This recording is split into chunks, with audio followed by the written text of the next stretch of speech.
வணக்கம். பெற்றோர்களுக்கும் மாணவர்களுக்கும் ஒரு முக்கியமான செய்தி. இது ஒரு எச்சரிக்கையும் கூட. மிக மிக முக்கியமான ஒரு செய்தி. பாருங்கள், அரசின் கல்வி உதவித்தொகை வழங்குவதாக மோசடி அழைப்பு. பெற்றோருக்கு சைபர் கிரைம் போலீஸார் எச்சரிக்கை. ரொம்ப ரொம்ப முக்கியமான ஒரு செய்தி. விரிவாக பார்ப்போம். அரசின் கல்வி உதவித்தொகை வழங்குவதாக ஃபோனில் பேசி மோசடி நடப்பதால் பொதுமக்கள் எச்சரிக்கையாக இருக்க வேண்டும் என ஈரோடு சைபர் கிரைம் போலீஸார் தெரிவித்துள்ளனர். ஈரோடு சூரம்பட்டியைச் சேர்ந்த பாண்டியன் ஜெயலட்சுமி தம்பதிக்கு 14 வயது மகள் உள்ளார். 2 நாட்களுக்கு முன்பு ஜெயலட்சுமியின் செல்போன் எண்ணுக்கு வந்த அழைப்பில் பேசிய நபர் கல்வி உதவித்தொகை பிரிவில் இருந்து பேசுவதாகவும் ஜெயலட்சுமியின் மகளுக்கு கல்வி உதவித்தொகை பெற ஒப்புதல் கிடைத்துள்ளதாகவும் தெரிவித்துள்ளார். தொடர்ந்து தான் அனுப்பும் QR கோடை ஸ்கேன் செய்யுமாறு கூறியுள்ளார். இதை நம்பிய ஜெயலட்சுமி QR கோடை ஸ்கேன் செய்துள்ளார். இதைத் தொடர்ந்து அவரது வங்கி கணக்கில் இருந்த ரூபாய் 1 லட்சம் ஆன்லைன் மூலம் திருடப்பட்டுள்ளது.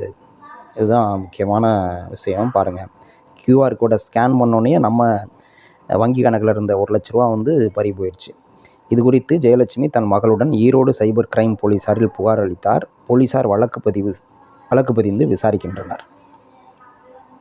இது குறித்து ஈரோடு மாவட்ட சைபர் கிரைம் ADSP வேலுமணி அவர்கள் கூறியதாவது: பள்ளி கல்லூரிகளில் படிக்கும் மாணவ மாணவிகளுக்கு செல்போன் மூலம் தொடர்பு கொண்டு அரசின் கல்வி உதவித்தொகை வந்து இருப்பதாக கூறி வரும் அழைப்புகளை நம்ப வேண்டாம். இவ்வாறு பேசுபவர்கள் உதவித்தொகை பெற குறிப்பிட்ட தொகையை ஜிபே மூலமாக செலுத்தினால் பல லட்சம் ரூபாய் உதவித்தொகை கிடைக்கும் என கூறுவார். அதனை நம்பி ஏமாற வேண்டாம். மேலும் அந்த நபர்கள் அனுப்பும் QR கோடுகளையும் லிங்குகளையும் பயன்படுத்தினால் உங்களது செல்போன் ஹேக் செய்யப்பட்டு உங்களது வங்கி கணக்கில் இருந்து பணத்தை திருடும் வாய்ப்பு ஏற்படும். கல்வி உதவித்தொகை என்பது பள்ளி தலைமை ஆசிரியர், கல்லூரியின் முதல்வர் மூலம் மட்டுமே பெற முடியும். இதுதான் முக்கியமான செய்தி.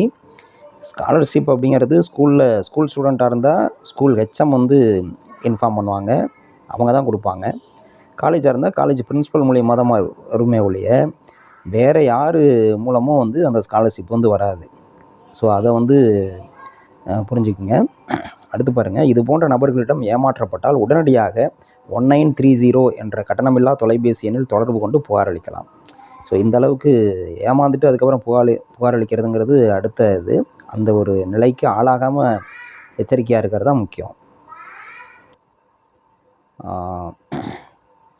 உடனடியாக புகார் அளித்தால் மோசடி செய்து ஏமாற்றப்பட்ட பணம் அடுத்தடுத்து வங்கி கணக்குகளுக்கு செல்வதை தடுக்க முடியும். ஸோ எவ்வளோ இதாக இருக்குது பாருங்கள்.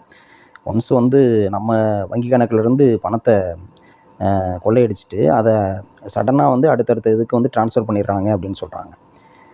அடுத்து பாருங்கள், இது போன்று வேறு யாராவது உங்களை தொடர்பு கொண்டு எனது ஜிபே வேலை செய்யவில்லை, அவசர தேவை என கூறி அடையாளம் தெரியாதவர்கள் உங்கள் ஜிபே எண்ணுக்கு பணம் அனுப்புகிறோம், அந்த தொகையை கையில் கொடுங்கள் என்றால் அவ்வாறு செய்ய வேண்டாம். இது இன்னொரு மோசடி பாருங்கள். ஏனெனில் அது சைபர் குற்றம் மூலம் பெறப்பட்ட பணமாக இருக்க வாய்ப்புள்ளது. ஸோ இந்த மாதிரி ஜிபே எனக்கு வேலை செய்யலை, உங்களுக்கு அனுப்புகிறேன், அதை நீங்கள் பணமாக எடுத்து கொடுங்கன்னு கேட்டாங்க அப்படின்னா அது குறுக்கு வழியில் பெறப்பட்ட பணமாக இருக்கலாம், சைபர் குற்றம் மூலம் பெறப்பட்ட பணமாக இருக்கலாம். அது மாதிரி உள்ளவங்களுக்கு நம்ம செவிசாய்க்கவே தேவையில்லை அப்படின்னு தான் சொல்கிறாங்க. அதனால் உங்கள் வங்கி கணக்கு முடக்கம் செய்ய வாய்ப்புள்ளது. ஸோ அந்த மாதிரி ஆளுங்களுக்கு உதவி பண்ணுறதா நினச்சி நம்ம பண்ணோம் அப்படின்னா நம்மளுடைய வங்கி கணக்கு முடக்கப்படும் அப்படிங்கிறத சொல்லியிருக்காங்க. ரொம்ப ரொம்ப முக்கியமான செய்தி. பள்ளி மாணவர்கள், கல்லூரி மாணவர்கள் இந்த விஷயத்தில் ரொம்ப எச்சரிக்கையாக இருங்க. பெற்றோர்கள் ரொம்ப எச்சரிக்கையாக இருங்க. ஓகே, நன்றி.